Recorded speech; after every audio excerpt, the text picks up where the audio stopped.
The cowboy Ready had for been a searching ride? for a nanny for his baby for 6 months. Apache woman, now I am here. For 6 long months, the cowboy named Cole had carried the weight of single fatherhood on his shoulders, waking before dawn to tend the cattle, prepare feed, mend fences, and soothe a baby girl who didn't yet understand why her mother never came back. And through all those months he'd searched, sometimes desperately, sometimes stubbornly, for someone who could help raise the child with tenderness but also the strength needed to survive life on a remote ranch. Yet every attempt ended the same way. Neighbors offering sympathy but no time. Travelers refusing to stay in such a quiet stretch of land. Hired hands claiming they knew.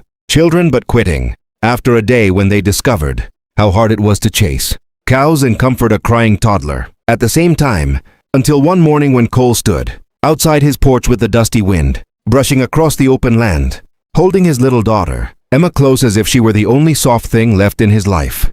He heard the rhythmic beat of hooves approaching from the distance, and as the figure on horseback grew clearer, he noticed it was a woman, an Apache woman with long black hair framing, a face that carried neither fear nor hesitation, only certainty, as though she'd traveled a long way to reach exactly this moment. And when she finally stopped her horse in front of him, she looked at Cole with eyes that seemed to read him faster than any words could, and she said in a calm, steady voice, "Now I am here," leaving him so stunned he nearly forgot to breathe because it felt like the answer to a prayer he'd spoken without knowing. But Cole was a cautious man, and silence stretched between them as he shifted Emma in his arms, studying the stranger's attire. Traditional buckskin, a garment decorated with beadwork that spoke of heritage and endurance, and he realized she looked like someone who had survived. More than most, someone who would not run from hardship. And yet he couldn't help but ask who she was and why she had come, because no one ever traveled this far, unless they had a reason. So she told him her name was Ayanna, and that she had heard about a cowboy raising a child alone, heard that the child had no one else left, heard that the ranch was becoming too much weight for one man who refused to complain. She said she had known loss in her own way and understood that children needed more than protection. They needed presence, patience, and resilience, things not everyone possessed. And she believed she could help if he would allow her, which made Cole's throat tighten because help was something he'd wanted for months, but trusting a stranger felt like stepping into a river without knowing its depth.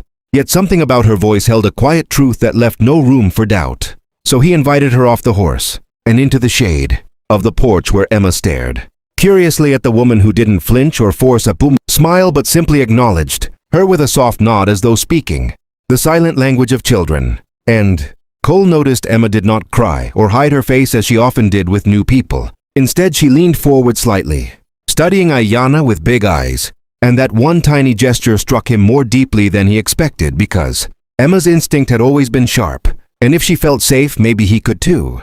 But still, he asked Ayanna what she expected in return, knowing that kindness without reason was rare out here, and she said all she wanted was a place to belong, somewhere she could trade her hands and her knowledge for shelter. Somewhere she would not be treated as an outsider or a burden, and she added quietly that she had come from a village that no longer needed her as it once had, so she sought a new purpose, one she sensed might be waiting on this ranch. And Cole found himself believing her despite the guarded part of him that warned against trusting too quickly. Yet he also remembered that nothing in life ever changed unless a man allowed it to. So he offered to show her the ranch before deciding anything. And as they walked, Emma riding on Cole's hip while Ayanna moved beside them with a natural ease, she observed the land with the sharp eye of someone who understood survival.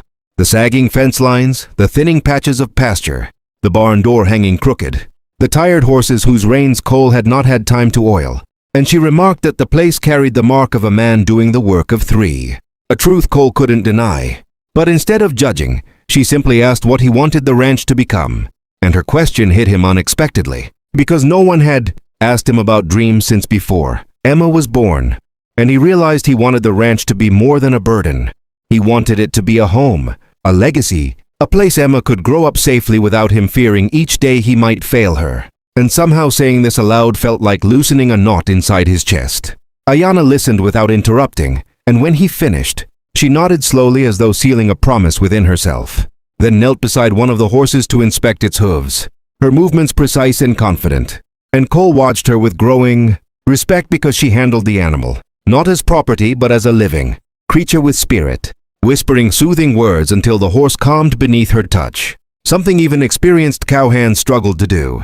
And when she rose, brushing dust from her hands, Cole felt the first flicker of hope he had allowed himself in months, not hope born from desperation, but from the possibility that this woman might truly understand the land, the child, and the weight he'd been carrying alone. Yet as afternoon shadows stretched long across the ground and the air turned quieter, Cole knew he needed to be sure of her intentions. So he asked the question that mattered most. Why Emma? Why would a stranger choose to care for a child who wasn't her own? And Ayanna answered that in her people's belief, a child without enough arms to hold her carried a wound that could grow if not tended. And she had seen that kind of wound in her own life and would not let another child bear it if she could help, especially a child who looked at the world with eyes as full as Emma's. And Cole had no reply because something in him, something buried deep under exhaustion and fear, recognized that Ayanna was not here by accident, that her arrival felt less like coincidence and more like a turning point, a moment when the course of their lives quietly shifted without fanfare. And as he lifted his gaze toward the horizon, he sensed that whatever came next would change everything, though he could not yet imagine how or why, only that the woman who had said, "Now I am here," had spoken the words with the certainty of someone who did not plan to leave easily. And with that thought lingering in his mind, Cole realized that for the first time in months, he was no longer standing entirely alone. Cole hadn't expected that by the next morning, Ayanna would already be awake before him, moving through the ranch with a rhythm that matched the land as if she had lived there for years instead of hours. And as he watched her gently grind herbs to make a soothing drink for Emma, he sensed that the ranch itself seemed to breathe easier in her presence. Over the following days, her steady patience and quiet strength blended seamlessly into their routine, transforming tasks that once felt overwhelming into something almost manageable.